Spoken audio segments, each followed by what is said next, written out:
guys, mag-unbox tayo ng Katana 15 14th Gen i9, naka RTX 5060. Gagawin natin dito, display natin para may yung Katana. Ito, logo niya. Ano siya? 14th Gen i9 4900 HX. Nakita ko sa inyo. Naka-indicate na to na naka full power yung GPU. Ayan. Full power GPU, UX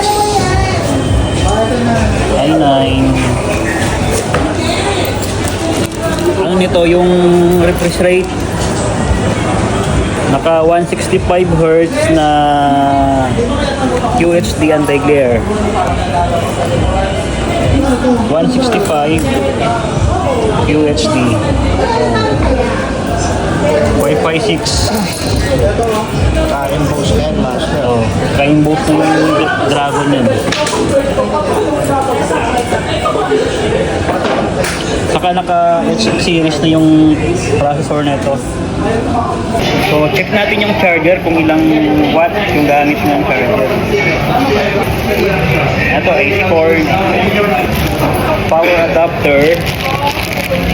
So, mostly 12 ampere lapis card na naka 50-60 na 8 gig. So, ito unit natin babalutin muna natin para meron tayong pang demo unit. Para in case may tumingin, bili ka agad. Katana. Yung price natin dyan, 94.99. Kung gusto nyo makita yung unit, mag-display, ito yung pumunta dito sa store para ma-check nyo yung physical.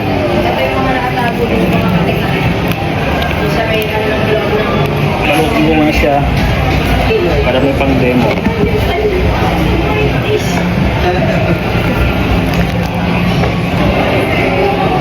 Ito pala, si Katana 15 ay pwede mo siyang gawing 180 degrees.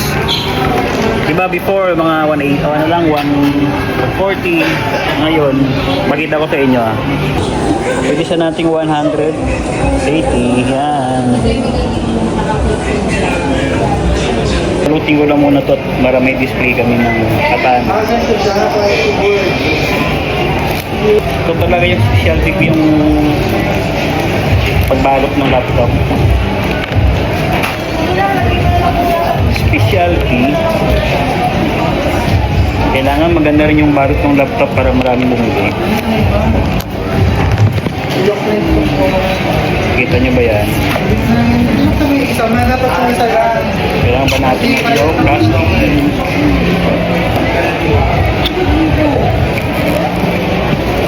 Diba? Pwede na ba yan? Yung RAM pala nito ay naka 16 GB DDR5. Maximum 64 GB. So kung may mga question ka po, pwede ka mag-message sa page or pumunta sa store. Hanapin nyo lang ako, GT Babus.